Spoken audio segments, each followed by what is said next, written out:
Hey everyone, welcome to the 2014 Summer European Challenger Series, brought to you thanks in part to our friends at Coca-Cola. I'm David Victorli, alongside me is Aiden Zyrene Moon, and this time I don't care how you're doing. Let's move on to today's schedule. This week we are wrapping up the quarterfinal round, starting with today's matchup between 4th-seeded Forever Zenzig and 5th-seeded SK Gaming Prime. I'm doing great, Freak, and there isn't a clear favorite in today's matchup. Forever Zenzig has a slightly higher seed, and they dominated their opponents in both its Summer 2 matches so far. But there's a question mark next to this team right now. Forever Zenzig didn't qualify for the Summer 1 series, so we don't really know how they'll perform with the competition when it gets tough in these later rounds. Yeah, see if they can keep pulling those wins out for themselves. Of course, on the other side of the rift is SK Gaming Prime, who did qualify for the Summer 1 quarterfinals. However, they lost to H2K Gaming, who eventually took first, so that's not really a bad performance by any means. But now they've got a big challenge ahead of them starting today. Their jungler Broken Shard left for the Copenhagen Wolves. We saw him play today in the LCS, and they've got a replacement now. Yeah, and their replacement is the jungler Kikis, who competed against the Wolves in the spring promotion tournament as a member of Denial Esports. And since then, we've also seen him play with Lublin Shore, who took 4th in Summer 1, actually. And chances are you remember him from another team as well. And that's because SKP is his 21st team in 21 months. He's a real journeyman, to be sure. And to keep in mind, though, this is a guy who's top 11 in solo queue in the challenger ladder. So it's not that he's like getting kicked all the time. It's like he's trying to find the team that suits his skills because he's a great player overall. I think he can fill those shoes. So we're going to see if he can fill in for Broken Shard properly here. Now, after last week's quarterfinal matches, here's how the bracket shapes up for everyone else. H2K Gaming advanced to the semifinals 2-0 over GG Call Nash and is awaiting the champion of today's match. And on the other end of the bracket, it's Ninjas in Pajamas, who also advanced to semifinals in a 2-game sweep. And that one was over Unicorns of Love. And NIP will face the winner of tomorrow's match between Gamers 2 and Playing Ducks. And within the Challenger Series, every time you win, you get awarded points. At the end of Summer 2, the teams with the 6 highest scores will qualify for the playoffs, and right now there are already 4 teams who have done so. H2K Gaming, Ninjas in Pajamas, Gamers 2, and Lublin Shore. Those are all into the playoffs. Yeah, and that means there are 4 teams vying for the 2 remaining spots at the moment. Playing Ducks, SK Gaming Prime, and Forever Zenzig control their own destiny and can reach the playoffs with wins. In fact, whoever wins today will be guaranteed the 5th playoff spot. And the 4th team with a chance at a spot is going to be Unicorns of Love. Now, they lost last week, so they can't earn any more points, but they could still make the playoffs with a little bit of help. And if you need help yourselves keeping up with all those playoff scenarios, just log on to the overly supportive lolesports.com. Under the Leagues and Tournaments tab, you'll find scores, schedules, links to VODs, and everything else you need to follow the Challenger Series and the LCS for all of the 2014 season. So supportive, it's like Sona and One for All. Today's best of 3 matchup is about ready to begin. It's Forever Zenzig going up against SK Gaming Prime. Forever Zenzig do have a couple of good players in that team. Yeah, they do. Especially Kobe, who was formerly on Denial, and Senkux. This guy has a 13.0 KDA in Summer 2, and that's actually a really big shout out to both those players. It's the AD carry and the mid laner, if you guys didn't know, for that team. Senkux was on the 4th place team Reason Gaming from the previous split. Right. Previous season, actually, back in spring. Right. So he's a veteran to the challenger scene, and he's been a phenomenal mid laner through and through. Yeah, and overall, it's a pretty strong roster of players on all that. But they're all very young.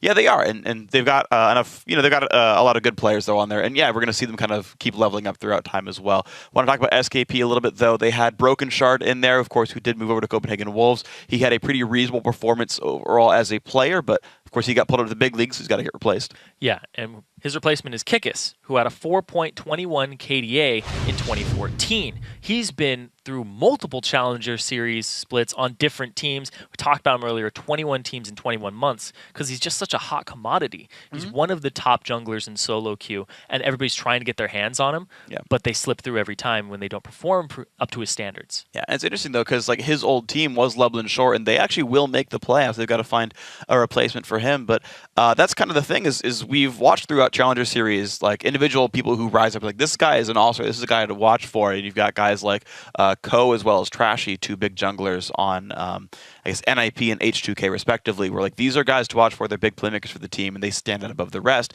Kikis is one of those guys who's like almost there, like he's, I think, slightly below those 2 players, but you get that one good team where it works for you. I think jungling more than any other role is very team reliant in terms of looking good. And then maybe Kikis is actually like the new big thing. We saw, for example, Shook sort of overtook Diamond as like the big jungler this year, for example, or Diamond was forever like the big jungler to look for. And you're always going to see that one player kind of say, "Look, this is my year. I'm going to rise up and be the guy." Yeah, Diamond, the innovator, and Shook just innovated on him today. Yeah, Riven. Yeah, it was actually a fantastic performance from him. Remember we were talking about the Brutalizer, Hexdrinker. What's he going to go? He's just full offense. Let's do it. Bunch of offense early on. He got a whole bunch of kills early on. So Shook, if he was on your fantasy roster, bunch of points for you. Congratulations on this one. We are going to start out with champ select here, though. Game 1, best of 3 quarterfinal. Winner goes to the playoffs. A rather important match for these two teams.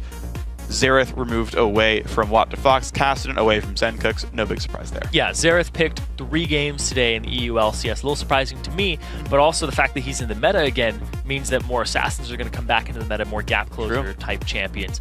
So if he keeps rising and keeps being so popular, people might let him through and start countering it.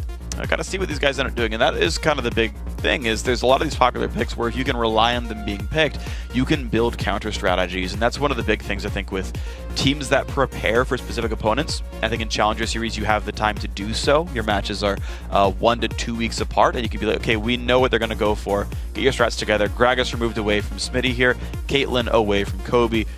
These are all, again, bans where you know your opponents play certain champs, and so you remove their specific champion pools. Yeah, and right now, Kobe has a 13 KDA, but those are both on Caitlyn.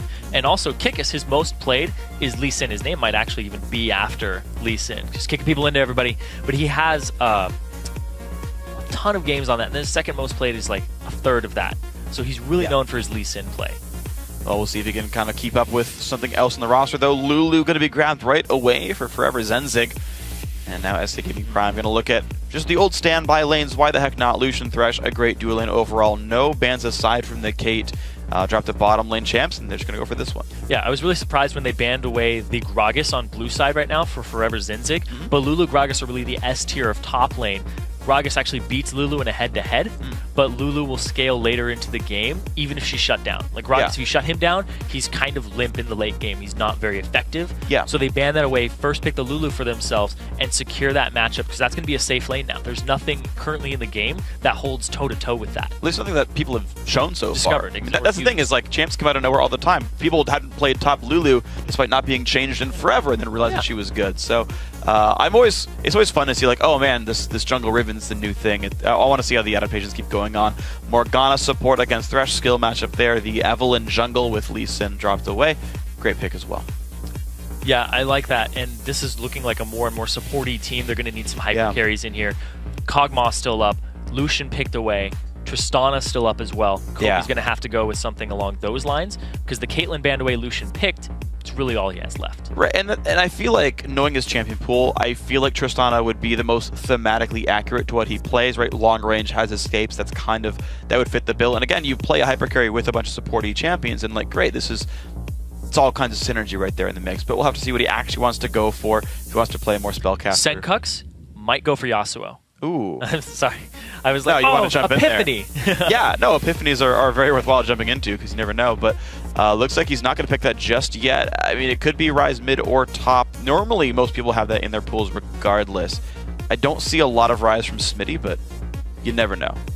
Rise is actually pretty decent against Yasuo. Your Binding, your Rune Prison can go through the Wind Wall, and then you can just reposition yourself around it. Also, his cooldowns are so low that you can get in between Wind Wall cooldowns very easily. Around that 5-second mark, and then you just reduce them more. Yeah, basically Rune Prison is the big part of it. Is you can stop his dash mid dash with Rune Prison. It's the best word I could use for that one. It's a verb too, ha! And that one doesn't get blocked off by the wind wall, so it makes life pretty easy for you in that case. Do have to be slightly concerned about the Kog'Maw versus Lucian matchup in this specific case, just because you can get harassed down, but if Forever Zenzig can play around that, then Kobe's going to be pretty well set up. Zencooks going to make his own choices. Again, you can't just guarantee where that Rise goes, but we've seen Syndra vs Rise a number of times, especially in the North American LCS. And it's actually tended to go Rise's way from what I've actually seen. Yes.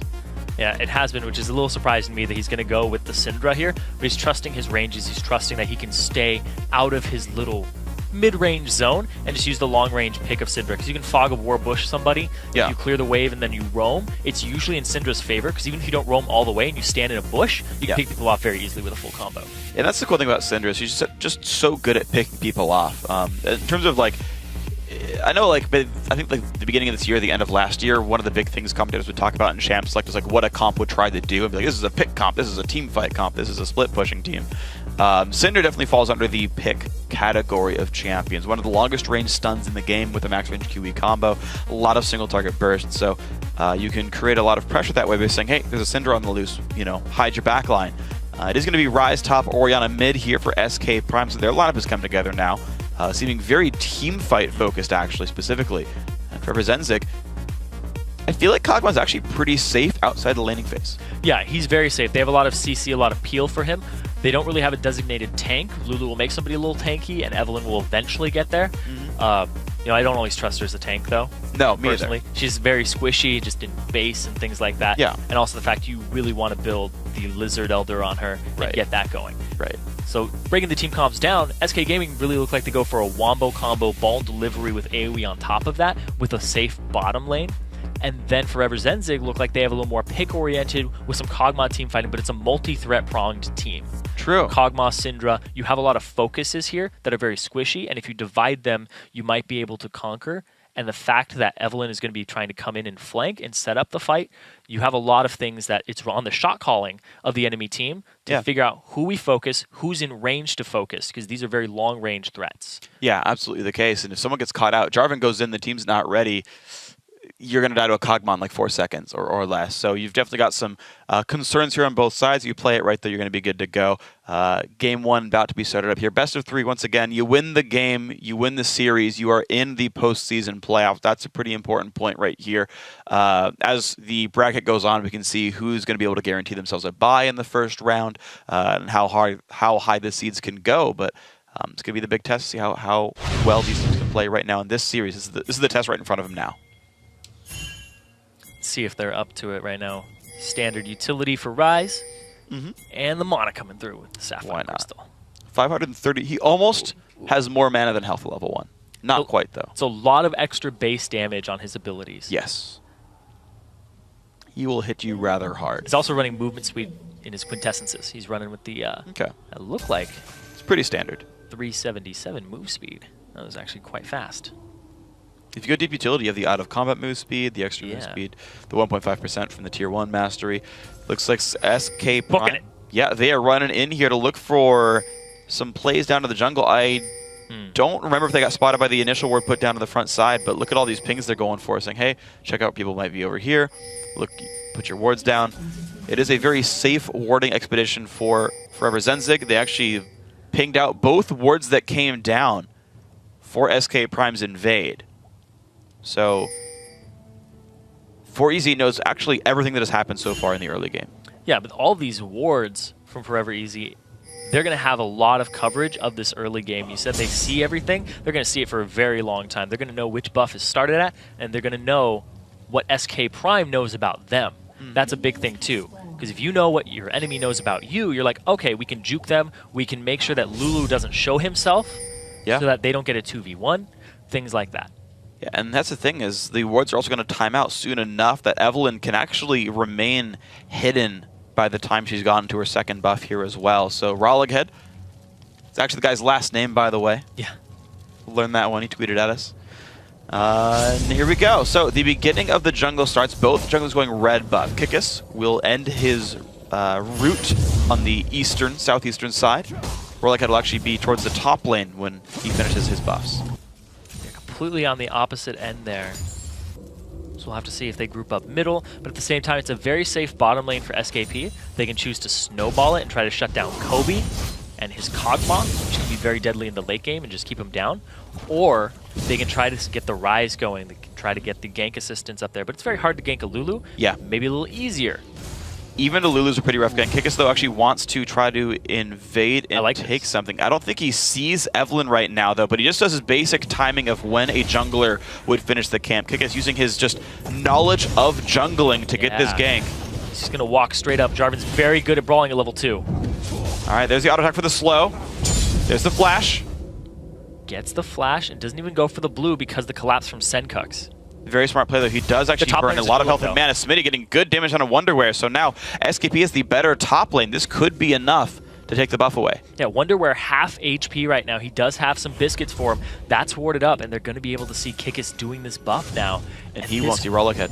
This could be bad for Kikis if they collapse. Down. He is out of mana right now, does have his summoners. Eve has Smite, but no flash. Smite, nicely done there. Kikis takes it with an auto attack. Rollick had smited too early. They're collapsing on him. He's going to have to get over the wall. He can EQ, he's fine. Yeah, he also has flash, so either of them would work. Nice move. Ooh, good turning back move there. Yeah, the lack of a collapse from Wonderwear and Senkux, they were trying to push the wave up, but they couldn't do it in time. And I gotta say though, just dodging the EQ from Senkux. Yeah, exactly. That would have actually canceled the flag toss. The jump would have forced the flash out. So beautifully played there. Kikis gets the early invade successfully. Very, very nicely done. Rollick now forced just to farm his own jungle, and until he gets Spirit Stone, this guy's going to be hurting for mana pretty heavily. Oh yeah, even though Eve passive will give him some mana back as a percentage while he's invisible, you don't spend a lot of time invisible in the early game. Nope. He's going to recall back. Should have enough money for that item now at least. Yeah, he's going to have to back and rush that. Whereas if you look over at Kikis, he already got himself a longsword. And man, that's such a solo queue thing to do too. Just bully the jungler by yourself. Then he got complete vision of it. He knew the situation, and he's communicating with his laners, which is a 5v5 rank thing to do. Yep. And it's fantastic to see that type of play at this level. Yeah, I was going to say, you know what's not solo queue thing to do is buy a pink ward on your first back. Yes. That is one of the most unselfish things you can do, is drop 100 gold on not combat stats, but it will allow him to spot the Evelynn moves a little bit more. There's his easily secured blue buff, had that under control the whole time, so Kikis completes the 3-buff start for the team. Rollick had already out of buffs himself. Yeah, and Kikis, no stranger to team play. We talked about it. So many teams for him under his belt, kind of etched onto a wall or a placard somewhere. It's a really big placard at this point, but he's looking for that winner. Got a lot of notches in his computer case. Yeah, there you go. Pulls out the pocket knife. There we go. One more team. Rollick at level 3, actually not too far behind Kikis. One level down, but that's not the end of the world necessarily. Bottom lane is holding pretty close to equal. I got to point out what happened early on. Ooh, okay. He swept a ward with that, so they know the pink ward's down there. But we saw the pink ward come down. Yeah. Another big thing, though, is that Kikis is level 4. He's also on that side of the jungle. He might run into Evelynn here, and Evelynn cannot duel Jarvan in the early game. We saw it just a moment ago. Even with the blue buff on her, wouldn't have made a difference. Jarvan's early game is fantastic when he's fighting, especially somebody like an Evelynn. Yeah. Lee Sin, it's pretty much a little even in Lee Sin's favor, but he's going for this gank down bottom, and Evelynn is not there. EQ goes in, gets the knock-up onto Morgana, who puts Black Shield down, but is so low on HP right here. Here comes the Orianna for the roam down. First blood goes through, the Ignite tick comes through. Nice, going for it. He does get the Ignite down in time. Orianna claims the kill for the Ignite herself. Summoner Heal getting her safe, and look at that, SK Prime already start the game 2-0. They've got Summoner Heal just flat out saved him there. Z's coming up big with that one. And that's 2 kills of First Blood going over to SKP, giving them almost 1,000 gold lead at the 6-minute mark. Just a huge play and collapse by this entire team. Absolutely beautiful stuff by them. So a great set of teamwork there. Senkux could sweep the pink ward out. Yeah, there he goes.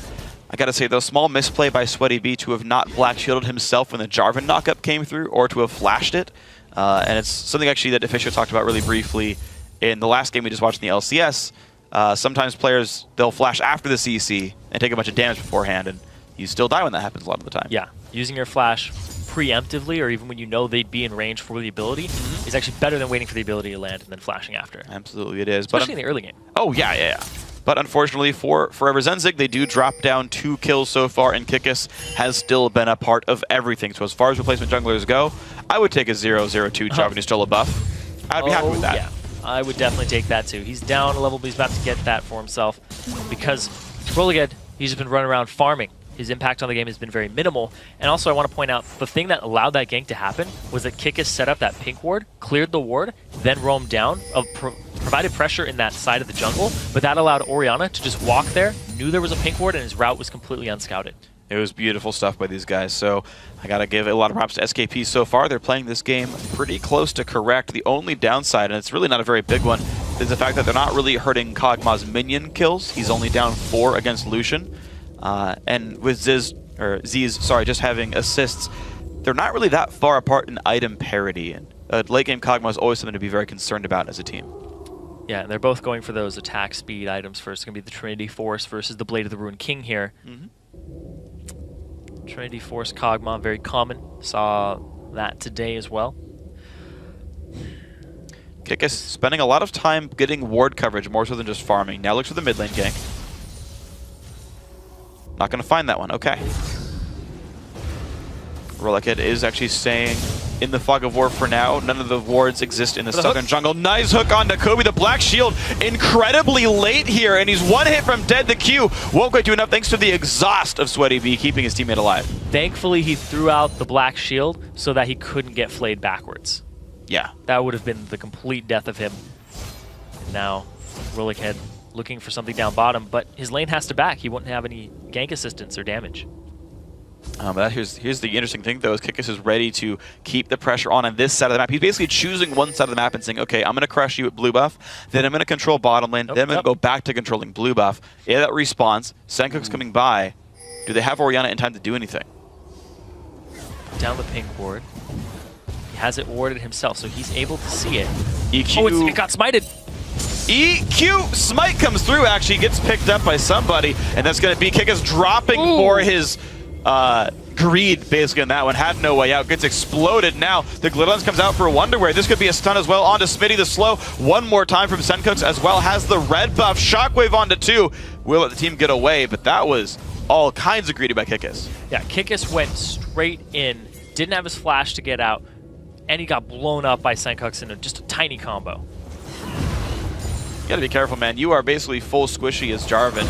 I know most of the junglers tend to start 21 points offense in Masteries, and I'm silly for not knowing this for sure, but I feel like Jarvan's one of those as well. Yeah. He would put 21 offense, 9 points defense, not a lot of tank stats early game, and gets punished without having any defensive items. Yeah, you typically do that so you can brawl other junglers, you can 1v1 them. Because if you didn't, you'd just be a tanky little wall and just buy time, but that doesn't allow you to invade, because then the more time you buy it and invade, the more time the enemy has to collapse on you. Absolutely. So, Kickus, unfortunately, too squishy for that one. Bottom lane actually starting to spread apart a little bit more. The recall for Kog gets him a phage, but that also means a 18 minion lead here for the SKP bottom lane. You're seeing them up 1,000 gold overall as a team.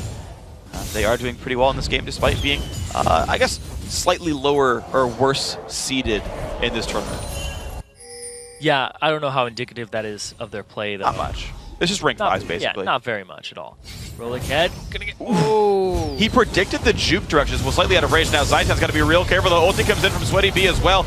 Good damage coming through. There's the stun. There's the damage from Kog'Maw. Summoner heal actually keeps him alive. Great play by Z's. Keeps his team alive. Now Kobe going to fall. They trade kills back and forth. Morgana cleans out with the Dark Binding. TP was used, then stopped by Wonderwear. I don't know if it was stopped or Smitty interrupted it with Rune Prison. Either way, I mean, yeah. At this point he shouldn't have gone through anymore, but I think Rune Prison might have been a big part of that. So we saw the ultimate blown by Smitty there too. Looked like to possibly close the distance. He had a little bit of a tell on it, interrupt it. I mean, at the same time, yeah, he went up for it, because if he was able to go there, he might have been able to convert that into a dragon. Oh, interesting. Yeah, you're right about that. Dragon with the kill is actually a pretty reasonable objective. That's not the case here, though. And Wonderwear's teleport is now on cooldown, and in fact, a longer one than Smitty's will be. So it's SKP who have the teleport advantage thanks to that one. But this game got a little bit closer there. We're staying within about 1,000 gold, but kills are obviously trading back and forth now. Yeah, and the CS here is actually something to be concerned about. Kobe's down over Z's. We expected that because it was such a bully lane from the Thresh Lucian. But in the top lane, Smitty on Rise is actually ahead of Wonderwear right now, and he doesn't have a TP in his back pocket. And he also has a lot of damage coming through right now as well. Wonderwear's got to be pretty careful on this one. Shields himself, but it only is worth so much. If he backs, he can't TP back to lane. He's going to lose a lot of CS. Absolutely the case. The core mana items are also already done for Smitty, so he's going to keep it standing up. He's going to keep charging the tier. Honestly, life is pretty good if you're Rise in this game. Yeah, he doesn't have his TP either, but it'll be up sooner. Right. So that they can start contesting the dragon at that point. There's a lot of pink wards, though, on this side of the dragon by Forever Zenzig. Oh, yeah. That haven't been spotted out yet. And Kickus looking for a gank. Speaking of not getting spotted out, getting in behind Senkook's ulti Shockwave. Actually, the flash dodges both of them. Oh, does he have the damage? He's going to have close to enough Ignite. Not quite going to deal enough, but What the Fox actually claims the revenge kill anyway. Wow, Senkook's overextends to try to turn the kill back. Just gets blown up for it. Yeah, Kickus getting a level up there. Got away with about 150 HP. So he wasn't in danger from the Ignite. What the fox? Nope. Well, it stops the recall, but unfortunately, it seems like aside from a couple of bouts of over-aggression by SK Prime, they're just generally making better plays here. Forever Zenzig are really only getting their kills off of fights that SKP starts. They're actually not making moves of their own. Yeah, that's true. They aren't being proactive. They aren't initiating fights. When you've got a Syndra, like that is a fight-engaging champion. You've got an Evelyn to run around, get behind people, be stealth. I mean, there's been great pink ward coverage by SKP. They've been trying very hard to get pink wards down. I think probably about 5 or more have been bought so far this game, 13 minutes in. But point still stands. There just hasn't been aggression by Forever Zenzig. Keeping the first dragon in mind right now, because it's almost 13 minutes and 37 seconds in the game. Woo! Yeah. Shout out to that. But in order to set up the dragon for either of these teams, Forever Zenzig, they need to get a pick before they start it, and SKP, they need to just team fight at the dragon, or let Forever Zenzig start it first, because they're actually fine just getting objective. Yeah. Slowly closing this game out, because look at that, the 2K gold up. They're winning their lanes. Just because they're winning lanes. They're just winning their lanes. That's all it is. So they don't have to force the dragon yet. There's no reason to. Let Forever Zenzig start it, just have better positioning than them, and then pick them off in the dragon team fight with your AoE. Or take it once you pick somebody off. But we'll see. Oh, that binding barely missed. Great Lantern, and Zeus is alive. Not capitalizing off of a flash is really bad in terms of resource expenditure. And look at that, the TP coming in, rolling in, he's caught. Great play, good flash to get away from the box, but here comes the flash rune prison from Rise. Kill picked up, and this one is going to be a dragon. Kill the jungler, get yourself a dragon with a smite. Kikis, he has it available. There'd have to be a wonderful steal here by the rest of Forever Zenzig. Ooh, okay, good smite. Yeah, there's a lot of burst coming out, but they played that one exactly correctly. Good job by Kikis, and he's now 0-1-4. He's been a part of many kills for his team. And this is a team that just is playing quite well. The new jungler has worked out for SKP quite nicely. Yeah, it definitely has, replacing Broken Shard in here, who got them where they are right now. But Kikis came in, a little bit of better KDA, but his playstyle isn't actually too far off. I would just say he's a little less aggressive and less of a forcer. But look at this. Look at, speaking of forcing things, there goes another 2 ultimates. These two have been ulting together a couple of times now. Each time a kill does come out in the end, so now 4,000 gold lead. SKP very much in control. Yeah, and on that point I was just saying, Broken Shard's more of a forcer, Kikis is more of a capitalizer. He sees little opportunities, he's like, oh, I can take advantage of that, flashes down, I will take that with a Cataclysm. I will force them to do this, or capitalize off of that. Uses mistakes very wisely. Well, this time around he's not going to be able to steal the blue buff away from Zen Cooks, but you know what? That's okay, judging by how it went last time. So Kikis is just going to be back on his own side of the jungle, but I agree with you. He is capitalizing on things very, very well, and that is the big thing that I think is making SKP win this game, is they are finding these openings to make moves. When Sweaty B went for the flash engage, he got lanterned out, and the aggression failed, unfortunately. And it's just a very big tale over and over again of when SKP tries, it works. When 4EC tries, it doesn't. Yeah, and speaking of that flash trying to bind, right there, we just saw the Cataclysm on a target that didn't have the flash available, without it being a tower dive, without it being too forced of a play. Okay, so back we wait for ults one more time. Box down, Shockwave down, Cataclysm down. SKP tend to be waiting around these cooldowns for most of their moves. Dragon gone as well, but they're not really making any major breaks from the laning phase otherwise. It's just, hey, we have a jungler here. Cool, let's make a play for a while. Keeping wards in control, and as the turrets do start to go down, I want to see just how SKP continues to control the map. Still mostly defensive pink wards, not very aggressive ones just yet, but they're starting to play into the enemy jungle. Another lantern. That almost put him into the binding on the way out. But yeah, that binding was wide though. Like, Sweaty B was predicting a juke to the south, and just like walks right by. Lucia gets to wait, grab a lantern, get out. Like, none of this is working. None of the catches are working. None of the binds are working. None of this is really catching their opponents. And I don't feel like this is a game where you can say, well, don't worry, 40-minute Kog'Maw. He's going to try to force the flash here from Wonderwear. He does. He does, yeah. All right, EQ ulti, 10% CDR from Lizard Elder, and otherwise just going to wait for that cooldown to come back up in about 2 minutes' time. Mid lane under fire. Good move by SKP, and in fact, they have the resources, I think, to take this turret down right there. Brutalizer plus Ruin King, and down it goes. Evelyn's off on the side. Kobe is trying to get in here, but they aren't going to engage it. Once again, Forever Zenzig, they just can't find the opening to engage a fighter to start it off. SKP have done a very good job then to keep anything from happening to themselves whatsoever. You know, a decent amount of ward control. They do keep a couple of pink wards down on the map at all times. And they're overall not getting caught out whatsoever as they slowly churn through the base of Forever Zenzig. And every few minutes, something else falls. Yeah, just getting little capitalizations, just making that lead a little bigger and a little bigger until it's going to be this gigantic ball. Because Forever Zenzig right now, they aren't making plays. They aren't making moves that would get them into the game. And at the same time, they're not really capitalizing on anything that SKP does or countering it. Right now, they're just kind of like, all right, we're trying to play the lane phase. Let us do this. And SKP's like, no. But they keep getting kills off it, and Forever Zenzig don't react appropriately. They're trying to play passive for the late game. Yeah, and I just don't feel like you have enough resources to do that. You're facing against a Ryze for, you know, like, Ryze is like the best late game top laner in competitive right now in terms of what it's going to bring to a team. Like, Kog'Maw's great, but like, Kog'Maw's a catchable champion. You've got Shockwave Cataclysm. Like, Kobe isn't always safe 100% of the time. You can't Black Shield Cataclysm, you know? So you've got very real risks here that, again, as we talked about, you can't just wait for late game here. We're going to see how the rest of the builds go through. Looks like Sweaty B might be looking for Aegis with the double Ruby Crystal. That's the only thing I can think of that would build out of those two items. So some more magic resist for the team when you're facing Orianna Ryze. That makes a whole bunch of sense. But basically, so since the only team we're really seeing make plays is SKP, I just want to kind of keep looking at them and what they do. Because you realize, so first of all, if they win this series, they do go into the playoffs. But from the playoffs, you have to actually win, you know, top 3 to make the promo tournament. So this is a team that is going to have more tough competition ahead of them. Not even just for representing for the rest of this series, but if they even go farther, you know, teams going to look at them to beat them in playoffs. They're going to want to be able to beat other top teams like H2K, which whom I believe they will play in the semis if they win here. It'll be a rematch too, because they got 2-0'd by H2K previously. Right. But that means we also haven't seen their full potential or what they're actually like, because H2K, yeah, they beat everybody. They 2-0'd NIP in the finals. Right. So it's like, is SKP on NIP level? Don't quite know. Yeah. And the test really for me is always like, can you keep pushing your advantages forward? That's always like the easy litmus test for me, is if you stall out for a while with a gold lead, I feel like you're generally missing opportunities.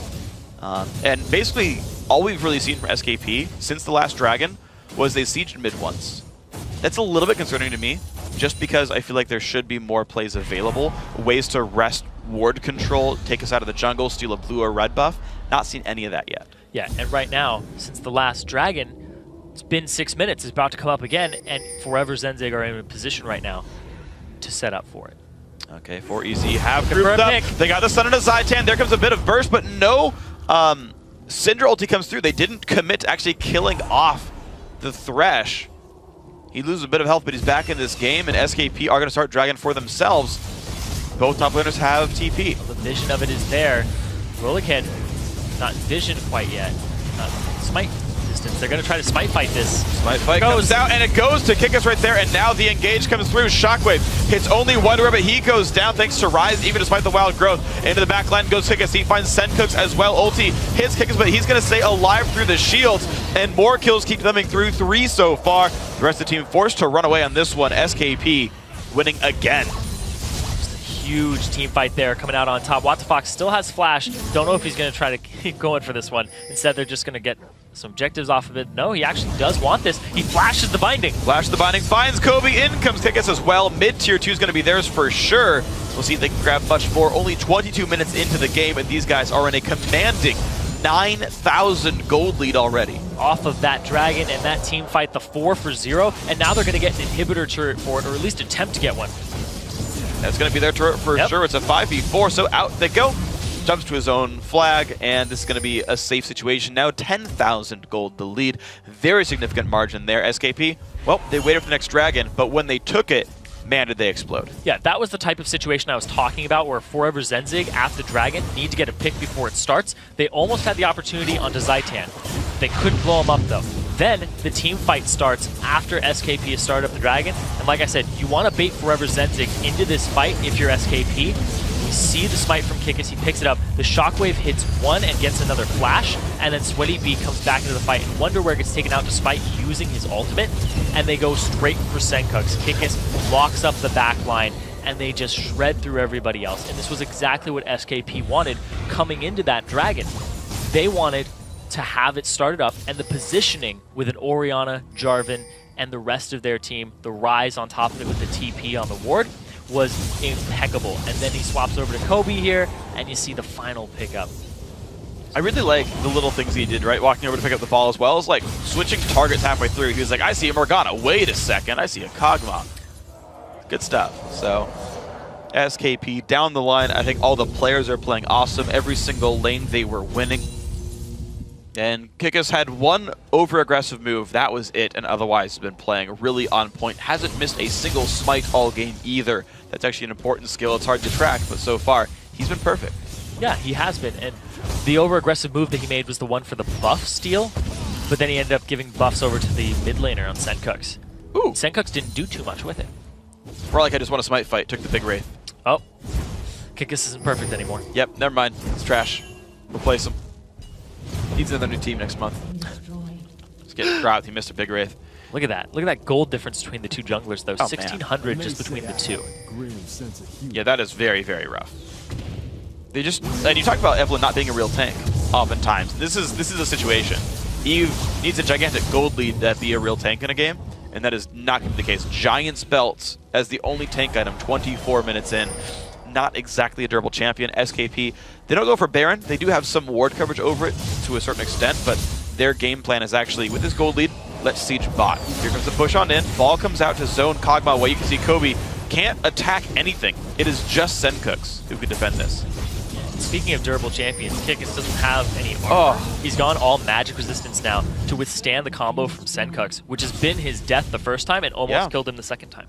I mean, you think about how fast they're playing this game. 20 minutes is about the time you're going to have roughly just Triforce and like some other kind of junk pieces while you wait for more items to come through. If Kog'Maw were ahead, if he had a good lane, if he had 230 CS, if he had a kill or two, if his team had dragons, he'd be sitting at about 2 items, and it would be a real threat for Kikis. Yeah. The fact that Kog'Maw only has Triforce, hasn't gotten any kills, hasn't even gotten much CS, you have to buy armor right now. Yeah, and the 2-item spike for Z's at the same time. He's been known to carry this team, but right now, everybody's pulling their weight. And they're all pretty fat. Yep, they're all pulling a lot of weight right here. They all count for 2 champions, so it's basically 10 on 5 right now, and that's going to make life pretty difficult for Forever Zenzig. Mid inhibitor nearly gone. Of course, they got that turret earlier off of the earlier Dragon Fight victory. Popes are coming out, wonder where. Half HP though, stun lands into Rise. Rollick though, look at that, just takes so much damage. And there we go, inhibitor's gone, 25 minutes in. The very fast inhibitor there for SK Prime. Z's picking that one up and backing out of the fight. And now, a minute until Dragon. Again, they keep getting these objectives before the Dragon comes up, and if they set up for it properly, it could be another one fight for them. They absolutely could. I don't even think you'd contest at this point. Like, Forever Zenzig needs some kind of miracle where they look at something that's not a 5-on-5, such as ganking them at Baron. Like, Dragon's not deadly enough to make that a 5-on-5 these guys could win. Like, Baron, maybe, and double Nexus turrets, maybe an inhibitor turret, but like, you need lopsided odds to make this work. You either find the random pick because of Evelynn Syndra, or you find a lopsided actual team fight. Those are the only ways I see Forever Zenzig doing well here.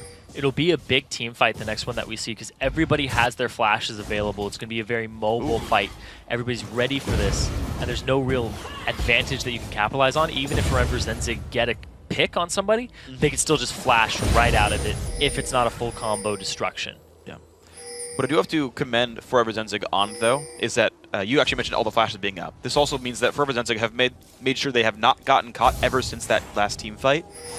They've had to give up turrets that, like, you just have to, like a tier 2 with a 10,000 gold deficit is free. You cannot contest those properly. And outside of trying to find individual picks, which I think maybe they could have at some point in this game, the fact they're not limping into fights, like, stupidly is the right kind of thing. And the Scrying Orb from Kobe shows the Baron, but that's all it's going to do for a short while. There's pink wards just lining this area. Fine. Contesting it. Rolling head off on the side. At the same time, though, Dragon's being done by Smitty. Alright, you know, it's safe. He's got TP, he can get out. It's going to take him some time, to be honest. You're seeing actually he's losing the battle slightly. Of course, Dragon, as of a few months ago, does % damage reduction instead of % attack speed reduction. So it hurts people like Ryze pretty badly. Oh well. He tried. Roll again. He sees there's a pink ward there, so he knows he can't slink in too far. He also sees them. Yeah. Oh, he knows they're not actually doing the Baron. And SKP have no idea they didn't get seen here. Yeah, because they can't see Evelynn yet.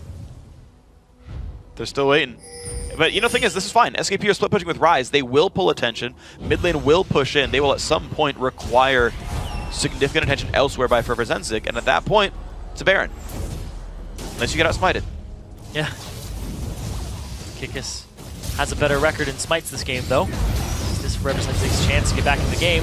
Only takes one. Goes in for the damage. TP comes in as well for Ryze, but not going to find much. Lulu back in the base, but she has teleport as well.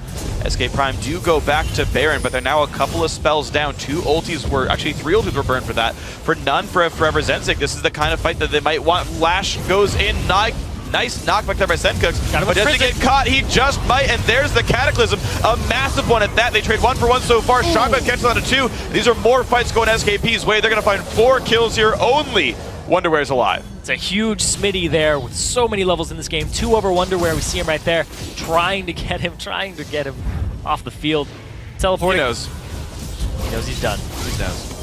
That's going to be the game. Zonya's pop. There's a surrender vote as well. SKP finally bait out the Baron fight, and they play it properly. 29-minute victory. A fast one. A very well-played one.